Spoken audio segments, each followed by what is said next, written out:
This episode of Hot Air discusses sensitive topics involving the abuse and exploitation of minors. To reduce the risk of content being flagged or removed on various platforms, I will be using the abbreviation SA in place of sexual abuse or sexual assault throughout this episode. I am committed to discussing these topics responsibly, focusing on factual reporting, court records, and verified news sources. Listener discretion is strongly advised, and this episode may be triggering for some audiences. If you feel uncomfortable, please consider listening at a later time or seek support resources provided in the show notes. Well, that was a heavy introduction, wasn't it? But definitely necessary, and I take this subject matter very, very seriously. And no, this is not becoming a true crime podcast, but we are going to deal with some sensitive topics. So when you hear the term groomer today, it's often weaponized in political discourse, particularly against the LGBTQ plus community. This label is used to accuse queer people of attempting to manipulate or abuse children. However, a disturbing pattern emerges when we examine the backgrounds of some of the loudest accusers. Many of these individuals have been implicated in serious criminal activities involving minors. And today, I'm going to get into 6 such cases, highlighting the hypocrisy and the dangers of deflecting attention from real issues. And before I do, let's be very clear. I don't think every Republican thinks that the LGBTQ plus community is exhibiting this type of behavior. I don't think that every Republican is homophobic or racist. I also don't think every Republican voted for Donald Trump. And even those that did, I think that some of them are maybe regretting their decision.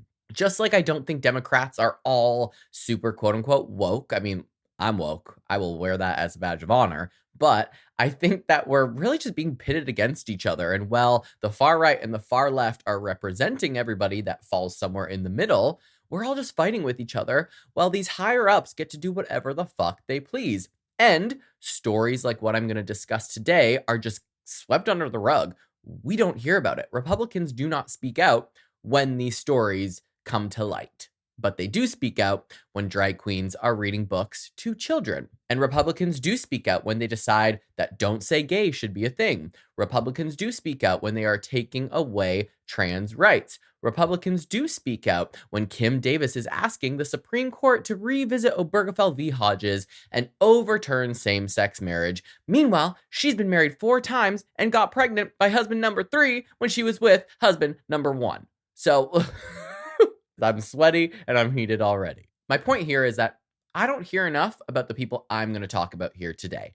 6 people that have come after the LGBTQ plus community in very recent months to years and are now facing charges of their own. The exact same things that they were accusing the LGBTQ plus community of doing. So let's get into the heaviness of it all. Pause, take a breath throughout if you need to. Skip the episode if you feel like you might be triggered. I'm not going to get like super deep into the case details because that is not what this is about. This is not a true crime podcast. I'm just here to shed some light on things that I don't think have had enough light shed on them. Pretty plain and simple. And I do love calling a bitch out. So without further ado, let's hit it.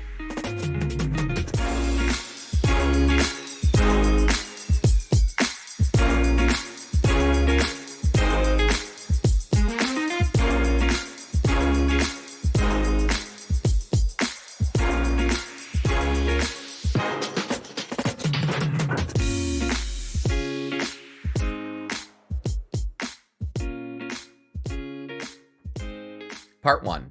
R.J. May from South Carolina. R.J. May, a Republican lawmaker from South Carolina, made a name for himself by introducing legislation aimed at restricting LGBTQ plus rights, including bills to limit LGBTQ plus visibility in schools. He was often a vocal critic of LGBTQ plus inclusivity, often labeling such efforts as harmful to children. However, in June 2025, May was arrested and charged with 10 federal counts of disturbing child SA material. Prosecutors allege that under the username Joe Biden 69 on the Keek messaging app, May exchanged over 220 files depicting toddlers and young children engaged in SA over a 5-day period in spring 2024. And these materials were traced to May's home Wi-Fi and cell phone. Each charge carries a potential sentence of 5 to 20 years in prison, and May has since resigned from his position and remains in federal custody awaiting trial. And you know who's not in federal custody awaiting a trial? Is a drag queen, but instead a white, straight, cisgender Republican lawmaker from South Carolina who came after the LGBTQ plus community when he was the one in possession of illegal material. Now, I should say here that all of this is allegedly, everything I'm going to say in this episode, allegedly, until proven guilty, but we know what allegedly really means, right? Part 2, Aaron Craig Gleason from California. Aaron Craig Gleason, a California man, was known for his vehement anti-LGBTQ plus rhetoric, frequently accusing queer individuals of being groomers and attacking pride events and trans youth.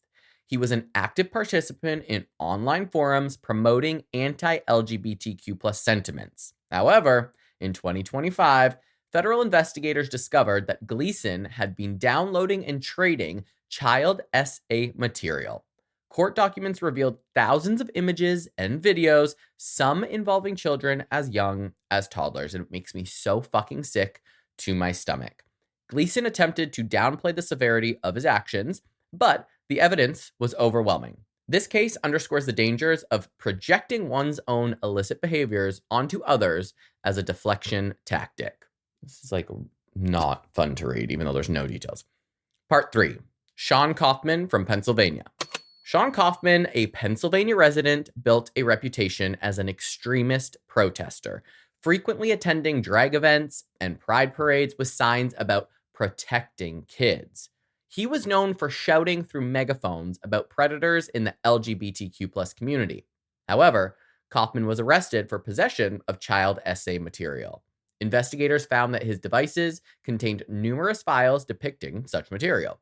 This case highlights the phenomenon of projection, yet again, where individuals condemn others for behaviors they themselves are engaging in. Showing up to pride events to carry those signs that we have all seen about LGBTQ plus people burning in hell.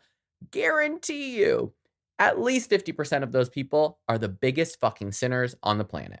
And speaking of sinning, this next one, tale as old as time. Case 4. Pastor Ronnie Goines from Texas. And I could be saying his name wrong, and who the fuck cares because he's an idiot. Pastor Ronnie Goines of a Christian church in Arlington, Texas, led a campaign to pressure the city's mayor to ban pride displays in libraries, arguing that these displays were designed to influence children into that lifestyle. He positioned himself as a moral guardian, protecting children from the so-called dangers of queer representation. However, a lot of howevers here, in 2024, Goines was arrested and charged with sexual assault and indecent assault. He turned himself in after warrants were issued. Despite the charges, Goines returned to his pastoral role after a brief absence. A grand jury later returned a no bill, meaning there was not enough evidence to proceed with the charges. But literally, a tale as old as fucking time. How many times have we heard about this in the news? Pastors, priests, people in the Catholic Church assaulting not only people that are underage, but other adults, and committing the ultimate crime. There is nothing, in my opinion, worse than SA against a minor. Yet, those are the people, the priests, the pastors, the hard Bible-thumping motherfuckers that are out here committing those very crimes. Part 5. Gaylord Williams. Gaylord. Think you would have learned a few things from that name. Gaylord Williams, a pastor in Seymour, Indiana, was known for his anti-gay sermons, frequently condemning homosexuality as sinful. In 2014, Williams was arrested and charged with SA for allegedly groping a young man in a park. The victim reported the incident, and police discovered gay pornography in Williams's car. Williams was released on bond and faced court proceedings.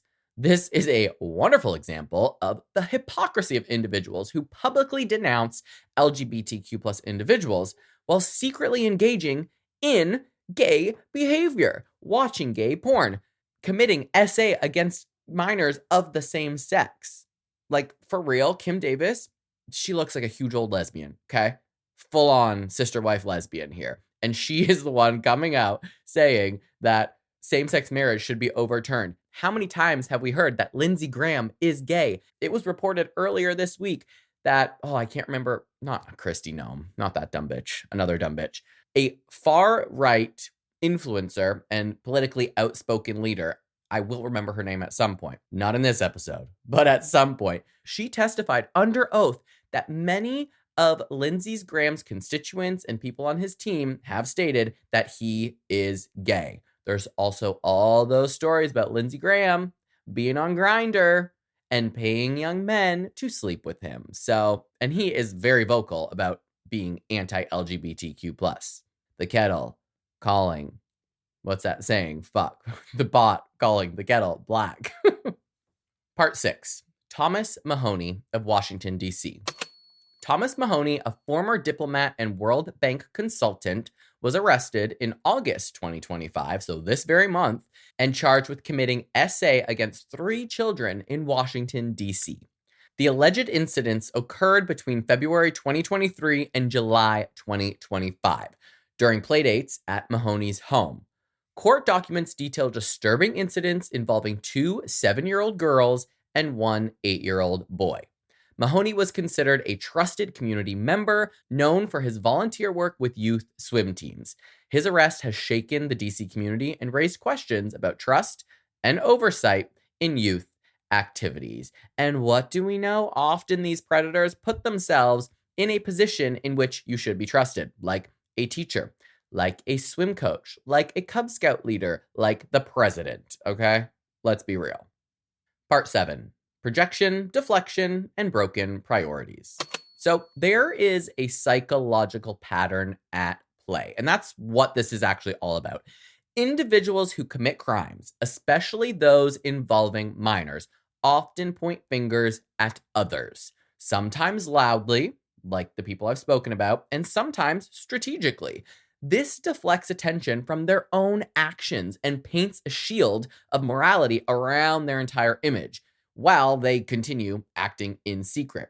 So they're walking around pointing their fingers, and I almost said rightfully so. Committing any types of crimes like these that I've spoken about is, again, in my opinion, is like the ultimate crime. So if you are advocating for the arrest and incarceration of people that have committed these crimes, as I would, then of course people are going to think that you are against it, that you are anti-SA against minors. They're not going to suspect you of doing it. So to some, you're automatically like a fucking saint and you can do no wrong. And that is why these people choose this path. They're very strategic about it. Now, there's another side to this. Funding and attention that could protect children, like investing in social workers, child protective services, education programs, those are often siphoned off into unrelated political priorities. Like during Trump's administration, thus far, budgets were redirected to border walls and military expansions, while oversight and funding for child protection programs stagnated or shrank or was completely cut off.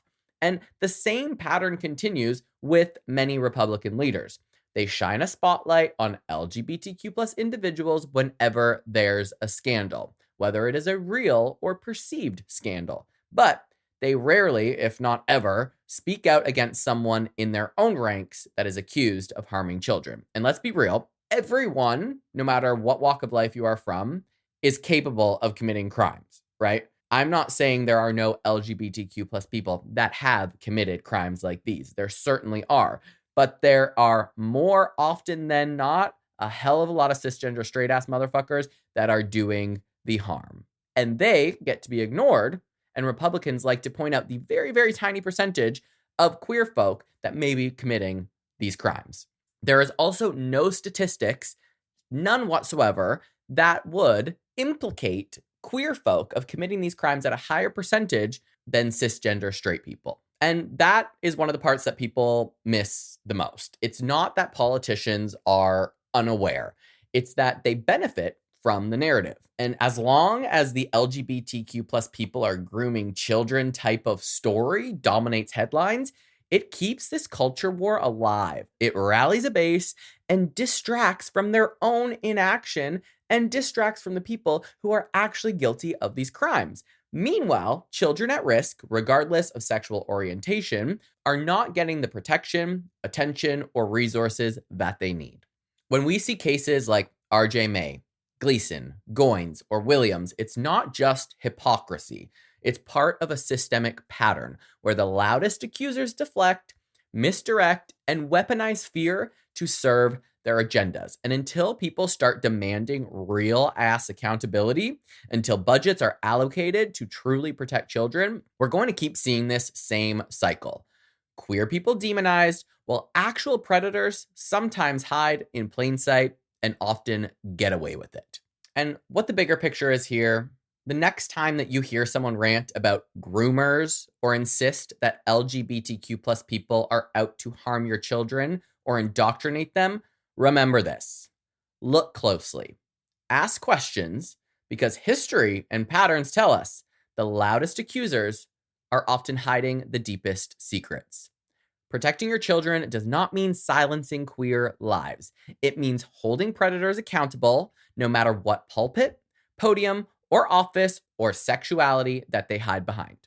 And this is another episode where I feel awkward dropping the socials and all that stuff, but you know where to find me. @_hotairpod on TikTok and Instagram. You can now submit your stories for my listener tale episodes on my website, hotairwithjoshuarobert.com. And I've also noticed lately that we have a lot of new listeners, a lot of new followers on the socials. So welcome. I was gonna say welcome to the fold, but I don't know if that's the right term. So welcome to Hot Air. And I hope that you guys stick around.